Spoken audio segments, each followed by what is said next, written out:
Alas 5:10 na, Ratsada Balita na! Yay!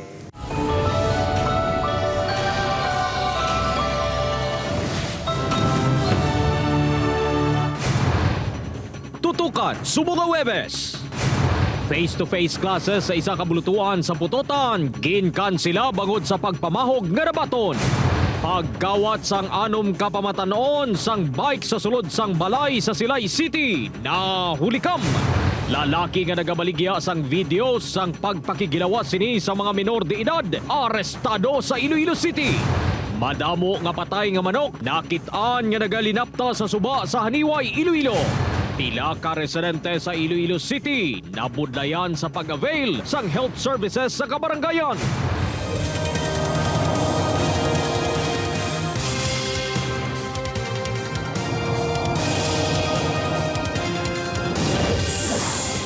Ini ang Ratsada Balita.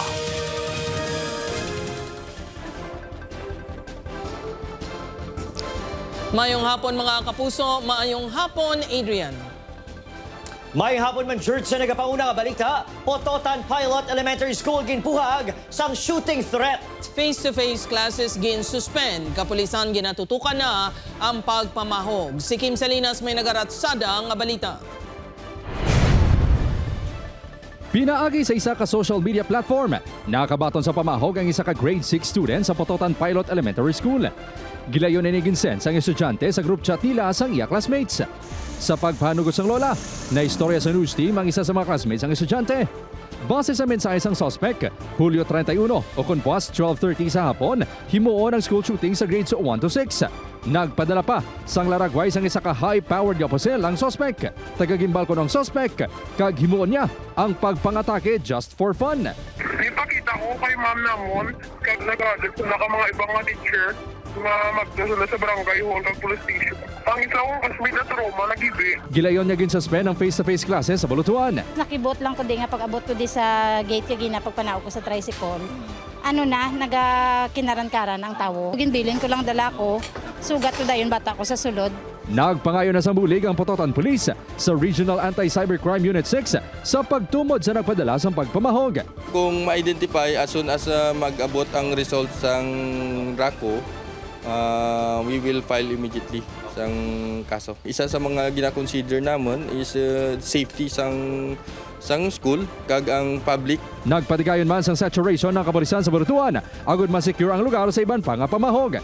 Nagpaiway nga maghatag sa pahayag ang principal sa Bulutuan kag gintudlo ang news team sa Schools Division of Iloilo. Wala pa nakasabat sa amon mensahe ang information officer sang SDO Iloilo. Upod kay Romel Porquia, Kim Salinas ang naga. Ratsada!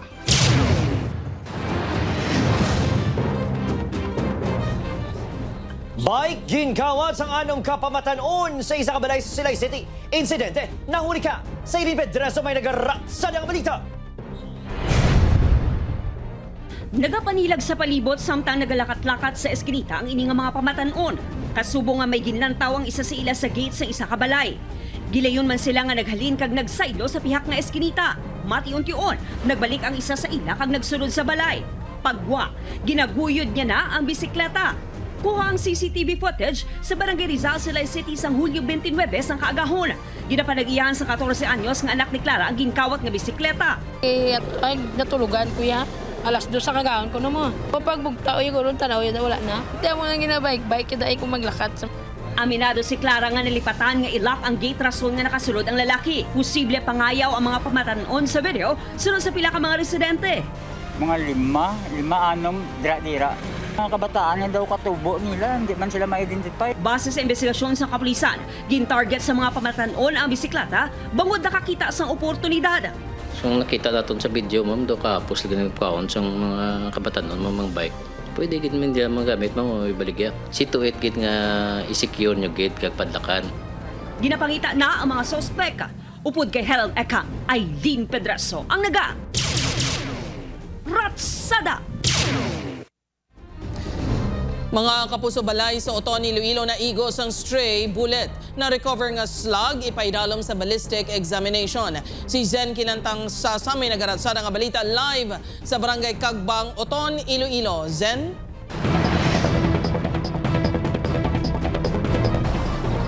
Jert nagtugas ang kakugmat sa tagbalay diri sa barangay Kagbang Oton, Iloilo matapos nga makitaan ang slag sang bala sa sulod sang ilabalay. Sa sofa mismo, nakitaan sang tagbalay nga ginkilala kay alias Isay ang slag sang wala pa makilalaan nga armas luthang. Bangod sa kabalaka, gilayon nila ining ginreport sa otoridad. Base sa investigasyon sa Oton Police, may nabatian nga lagpok ang tagbalay pasado alas 5 kahapon sang aga. Apang wala man nila ginsapak bangod sa pagpati nga bato lang ang nag-igo sa ilatop. Nadiskubrihan na lang ang fired bullet o kon slag mga alas 9 na sang aga. Dito nakitaan nga may igo ang ilakisame kag sa pertahan sang comfort room. So upon receiving sang information, ginakatuan sang aton nga investigator and na-confirm naton ang report sang sining residente. And sa part naton, nag-conduct kita investigation sa balay niya and sa nearby kung may ara sila na notice nga pagpalupok. Sa pahayag sang barangay official, nagalibot man ang barangay tanod sa ila lugar kag wala man sang may natalupangdan o kung naobserbahan nga may pareho sini nga insidente. Ginapaandaman ang pumuluyo bangod tuwan ka delikado ang pagpalupok sang pusil kag posible may maigo nga tao. First time natabo nga nakatupanan sa bullet sa babaw atop. Igatugyan sang kapulisan ang na-recover nga slag sa Regional Forensic Unit 6 sa Campo Delgado agud ipaidalom sa ballistic examination. Ginatinguhan pa sang kapulisan nga matumod kung sinong nagpalupok sang armas luthang.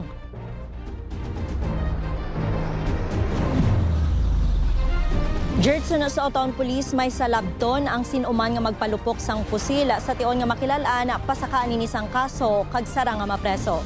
Jert? Madamo gid nga salamat Zen Kilantang Sasa. Isa ka lalaki sa Iloilo City nagabrigya sa video sang pagpakikilawas sini sa mga menor de edad. Sospek arestado si Kim Salinas may nagaratsad ang balita.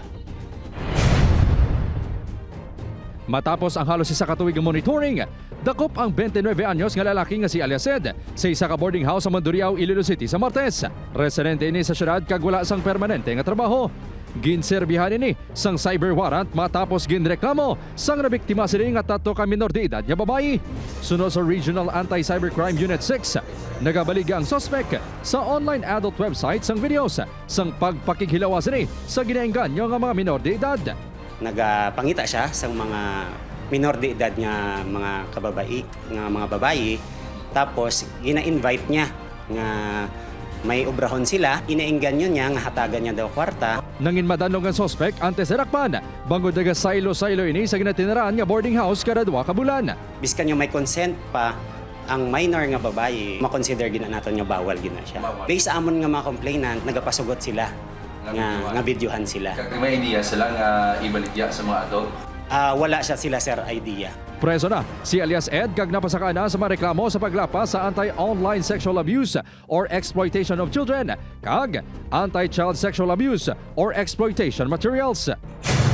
Samtang 2 ka madalagita nga lunsay nagkaedad 14 anyos nga biktima sang online sexual abuse and exploitation of children ang na-rescue sa mga otoridad sa Bacolod City. Ini ang pagi sa operation sa Bacolod City WCPD sang July 27. Antes ni may na-rescue man nga 8 ka kabataan nga nagkaedad 12 tub 17 anyos sumalin sa bulan sang Hunyo. Panogyan sang kapulisan sa tion may nabeloan nga biktima sang pagpang-abuso sa mga kabataan. Gilayon mag-report sa 911. After man sang investigation sang aton nga mga law enforcement agencies, nagpatigayon sang rescue operation diri sa aton sa may Bacolod City. So among na nga may nakuha kita nga 2 ka minors. Upod Caramel Porquia, Kim Salinas anaga. Ratsana.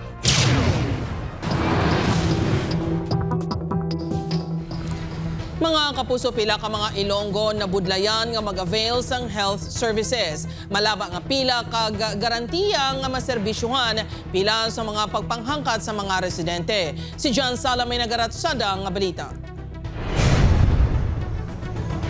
Malaba nga pila ang nagasuwata sa pila ka mga residente tag sa magpadulong diri sa Molo District Health Center. Kung sila lang kunong pamangkuton, luyag man kuntani nila nga sa private hospital o kung clinics na lang magpa-check up. Apang bangod pigado, ini ang ila ginaagwanta. Ang iloy nga si Alisa, imol na gani kuno sila, mas makaluluoy pagid. Bangod halos magpakalimos na sila para lang maka-avail sang isa sa pinaka-importante nga serbisyo, Apang ang luyag sini nga libre nga makapacheck up kag mahatagan sang bulong ang iya bata. Amo ang nagatulod sa iya nga antuson ang sitwasyon. Isa abi mapila ta. Mapalista pag-abot gali wala man gali doktor. May limit pa ang doktor kisa mo, may appointment. Kung sa bulong naman, damo man may gabil man bala. Damo gakuha ang iba maubsanti, mabakal gid sa guwa. Nagyan man kuno ni Rene Bell nga magpila sang inoras. Magpasimpalan nga makakuha sang serbisyo sa health center. Apang nagapauli nga zero. Magluwas sa kakulang sang bulong. May tiun man kuno nga may ginaprioridad ang pila ka mga staff sang health centers. Hindi ta maabil nga pag-abot sa oras bala nagasululubra malanggali. Kaya mo nang masakit sa aton nga may ara malanggali nga hindi naton maabil sa pagkinahanglan natin. Ang iba nabi, sir, kay sa mga makilala malang nila, manyang mga tagaan nila. Kung ikaw malayo sa luwag, hindi ka gid makaabil. Sa bugos nga pungsod, may yara sang 1,605 ka mga barangay health stations. Dili sa Iloilo City, may yara sang 75. Sa isa ka adlaw diri sa Molo District Health Center, nagalabot kun kaisa sa 100 ang nagapa-check up. Wala man silang problem, mag-avail sila sa ato yung mga services. Kaya anytime, pag makadto sila diri, may gina-cater man sila dayon. Pero may mga schedules kita. Panindugan sang tagdumalahan sang health center, wala sang pili ang serbisyo medikal sa syudad. Apang bangod masami nga mas madamo ang kliyente kumpara sa healthcare workers, malaba nga pasensya ang kinahanglan. Magsulod sila diri, wala naman kaming kapamangkot kung sino mga kilala nila. Pagsulod nila, diretso naman sila naton, gina-admit and gina-cater kung anong kinahanglan nila. Health services sa mga barangay ang isa sa mga priority projects ng Iloilo City LGU. Gani panindugan sa mga residente, kuntani mahatagan sang mas nagakaigo nga igtalupangod kag mas mapahapos ang pag-avail sini para sa mga nagakinahanglan. Mahirap na tagal nila, lalo patang mahirap. Upod kay Hasi Shato, John Sala, Anaga, Ransada. Bantayan. Masobra 50 kapatay nga manok nakitaan nga nagalinapta sa subasa Niway. Tutukan sa pagbalik sang Ratsada Balita. Ini ang Ratsada Balita.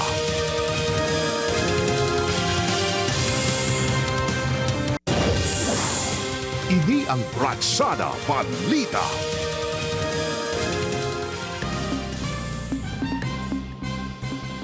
Kabusa pila ka taga-Talisay City, Negros Occidental nga wala na pilian nga benepisyaryo sang walang gutom program sang DSWD nagreklamo. Yaring nagarat sa balita. Masobra 900 sa mga benepisyaryo sang walang gutom program sang DSWD sa Talisay City, Negros Occidental. Sa idalom sang programa, makabaton sang balor 3,000 pesos nga mga pagkaon ang mga benepisyaryo pinagi sa ila electronic benefit transfer ukon EBT card. Lakip sa mga napilian si Henry nga isa ka PWD. Wala kuya obra kaya ano ko PWD. Tapos dako ni nga bulig sa akon kay why ko palang itanan pagkuha mo kumpleto na may bugas na may sudan may panakot tanan. Apang may iban nga wala nang dala sa lisahan. Ining rason nga nagareklamong residente nga si Rex nga siyam tanan sa ila panimalay. Dako gid nga bulig para sa amon pare sa akon nga pigado no. Nga mayara nga sili nga programa nga walang gutom program. So which include tani ang mga PWD or person with disabilities kay dako manis nga bulig para sa ila. Tani padakuon ang number no nga hindi lang na 900, hindi lang nga 900 tani mas damo pagid nga makabil sa sini nga programa. Apang sunod sa Talisay CSWDO, may patigayunan pa nga interview kag survey ang Philippine Statistics Authority nga mangin basihan sa pag-assess. Panawagan naman sa pila ka benepisyaryo, imbes nga pagkaon, cash na lang kuntani ang ihatag sa ila. Ang kwarta ya damo makatuan sir. Mabalon sa estudyante, may mabalon sa sa kampo sa obra. Apang sunod sa DSWD, kung tagaan mo siya sir kwarta, sir, kung kwarta ihatag mo si ila, hindi man magkakadto sa pagkaon. Mabalaan mo lang, nag-straight na ila buhok, nagpariban na sila. Nag-lagay panahor nila.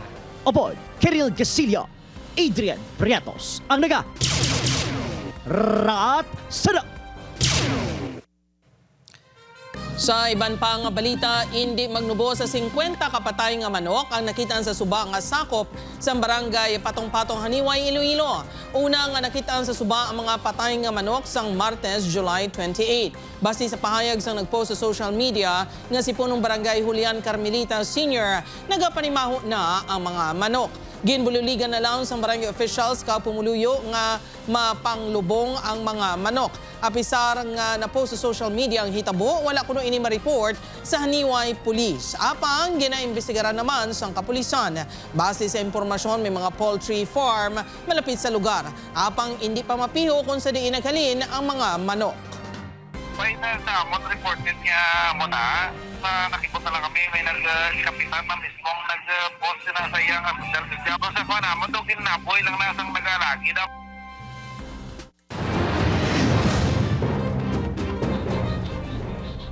Duha ka rider pareho nga ginbawian sang kabuhi sa separadong aksidente sa Bacolod kag Baguio City. Sa Irin Pedreso may nagratsa ng balita.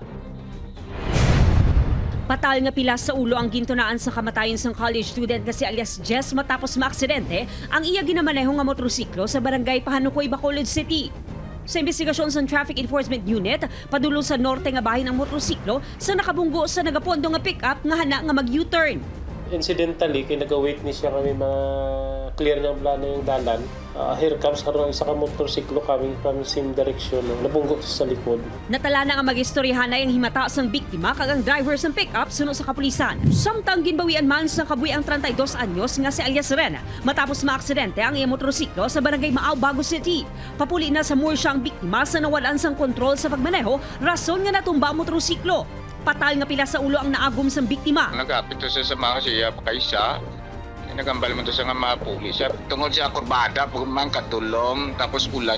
Upod kay Herald Ekang, ay Dean Pedreso ang naga. Ratsada! Kaso ipasaka sa 3 ka estudyante nga nakuhaan sa marijuana sa Iloilo City. Investigasyon sa pagbaligya sa marijuana online tutukan sang ICPO. Si John Sala may nagaratsada nga balita. Inasikaso na sa Iloilo City Police Office ang reklamo nga paglapas sa Comprehensive Dangerous Drugs Act of 2002 batok sa duha grade 10 students nga nag-edad 15 kag 16 anyos nga naaktuhan nga nagayup-yup sa marijuana sa sulod sang A. Bonifacio Integrated School. Kag sa 16 anyos naman nga grade 10 student nga nakuhaan sang marijuana sa iya bag sa Haro National High School.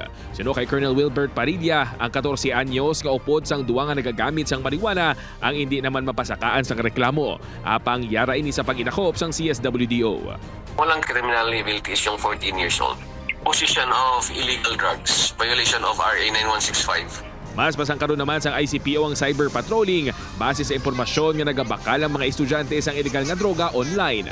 We have to check and verify that information. Doon naman dito babalik sa mga parents or guardians na they have to monitor. Kasi sila yung may authority naman na pwede naman nila itong i-check yung behavior ng anak nila. Ginkarismaya naman sa principal sang A. Bonifacio Integrated School ang insidente. Ilabi na ang isa sa mga imbulbadong estudyante ang achiever sa klase. Confused sila sa ilang nga ginapangubra subong. They are not aware nga ang mga consequences, ang mga results ng ilang nga ginaobra would lead to the worst na maguba ang ila future. Makisapol ang ICPO sa Schools Division Office ang Iloilo City kag Iloilo City LGU. Agon istoryahan ang pagpasangkad sa seguridad sa mga bulutuan nga wala nagalapas sa kinamatarong sa mga estudyante. Upod kay Hansi Shato, John Sala. Anaga, Ratsada!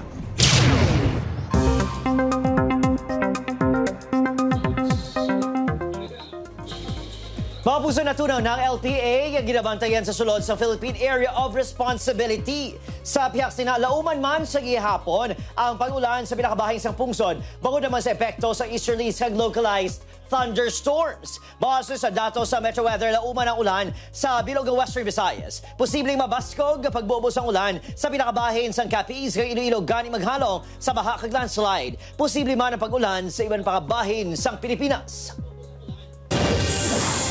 Ini ang Ratsada Balita.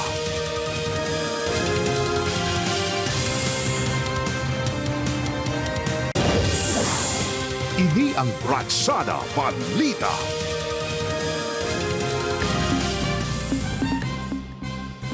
Nagpanigayon sa clearing operation ng katapos ng Bacolod Traffic and Transportation Management Department sa Barangay Banago, Bacolod City. Lakip sa mga ginpangto ang mga guba nga salakyan, rolling carts, motorsiklo kag tricycle.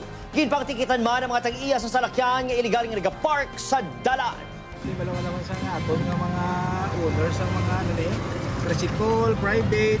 Di mo kita, may arag yung sa nawayon, hindi sila makuha, kita makuha. Kapigado kit nga ginakunan nila sa ngamon nga pangabuyan. Tiway kita ni Memo, sila ni desisyon.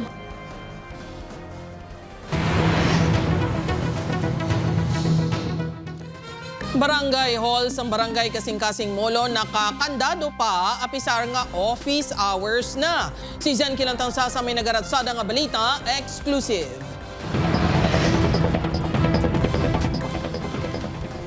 Nagpadulong si alias Jen sa Barangay Hall sang Kasing-Kasing Molo agud magkuha sang Certificate of Residency nga rekisito sa pag-apply sa trabaho. Apang alas 10 pa lang sang aga, wala na sang tao ang Barangay Hall. Nakakandado man ini. Dapat may tao makakwan, makatansak dayon or ma-schedule bala. Ay, siyempre may ara man sila nga mga priorities. Sunod sa mga residente nga naistorya sa news team, masami nga nakapadlock ang Barangay Hall kag kun gabi lang bukas. Manog alas 11 na sang mag-abot ang Barangay Secretary. Nagpangdulong kuno ini sang certification sa Pumuluyo. Wala man sa naka-duty nga Officer of the Day. Sa ma-permanent sang certification niya kay CAP, para ma-issuehan siya dayon so ginbuligan ko siya pakadto. Then nadugayan lang ko kay ging nadugayan process so nagkadto ko di balik liwat. Ginatudlo nga Officer of the Day si Kagawad Shelly May Bonite. Apang wala ini sa ilapuloyan sang ginkaduan sang news team. Ginpahayag naman ni Kagawad Zoraida Zaragoza nga kung duty nila hindi sila makasulod sa Barangay Hall bangod nakakandado. Apang wala ini nagpa-interview. Sabat naman ni Barangay Kapitan Gemma Calzado. Wala ko sentiment sabat sa ilang duty ila ni adiritso. Pero kami ginasira namon ang Barangay Hall kung may laktan kami.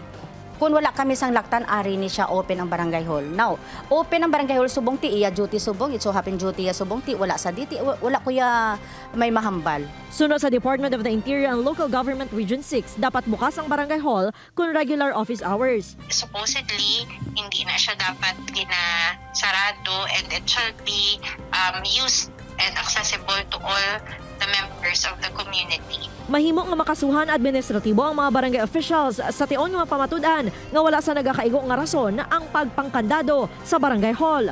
Upod kay Cirilo Randuque, Jan Kinatang Sasa, ang naga Ratsada!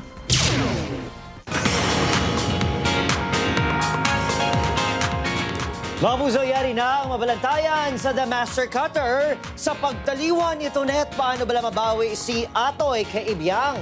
Madakpan bala suspect sa likod sini. Bantayan ina nga mag-sena karon sa gabi sa GMA Prime 8 p.m. pagkatapos ng 24 oras. Samtang, mag-relax anay ang Task Force Firewall. Apang ano bala ang ilahimuon matapos matukiban nga na-scam sila. Bantayan ang dugang pang mag-sena 8:50 sa GMA Prime.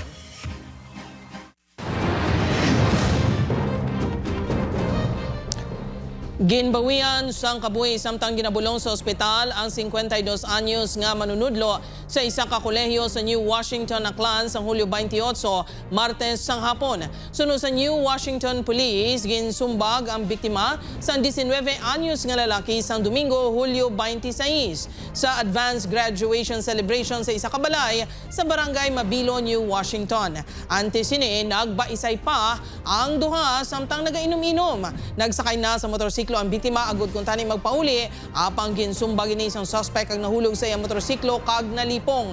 Gilayon man na aresto ang suspect apang ginpagwa man matapos naglaps ang reglementary period. Iga-autopsy ang bangkay sa biktima ng residente sa Kabatuan, Iloilo.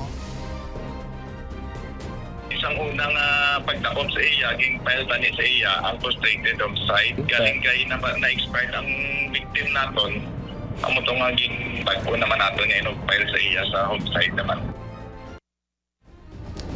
Sa dugang nga balita, anong kakanding ginpangkawat sa duwa ka barangay sa Dumangas, Iloilo. Si Kim Salinas may nagaratsada nga balita. Magalawig na kuntani sang iyang mga kanding si Rami sa Barangay Patla, Dumangas, Iloilo sa Nubigo sang aga. Sang nakita niya nga wala na ang tatlo ka mga kanding. Ginabuluban tama sobra 20,000 pesos ang balor sa nadula ng mga kanding. Isa sa mga ini ang nagabusong pa. tingala ko nga nga dawala na bala sa payag may nga kandeng. Gingurot sang sundang. Nakaigot sila sa sa payag. Sa kilid man lang karsada abi. Ginbakal man lang tunila nga tani padamuon Manila. Suno kay Rami, may nakapanugid sa ilang residente nga may nasiplatan nga 3 ka motorsiklo nga ang mga angkas nagasabak sa mga kanding. 2 ka inang kag 1 ka turo nga kanding man ang ginkawat sa barangay Sapawa sa among mga banwa sa Domingo sang gabi. Maningawa sila sang maayo nga pangabuyan nila hindi nga saligan nilang ang iya kaiban. Apisar wala na blatter sa Dumangas Police, may 3 na sila ka persons of interest sa pagpangawat. We encourage them na mag-coordinate sa aton para mas specific ug maocular ang area, and then from there we can analyze. Upod Kirmel Porquia, Kim Salinas ang naga. Ratsada! Mga kapuso, nagbanaag ang kalangitan sa sentro Dao, Capi sa alas 7 kagabi, inibangod sa full back moon. Sunod sa nagkuha sa mga laragway na tiyempohan lang niya nga naguntat ang ulan sa lugar, gani malipayo niya nga nalantaw ang masanag ang bulan.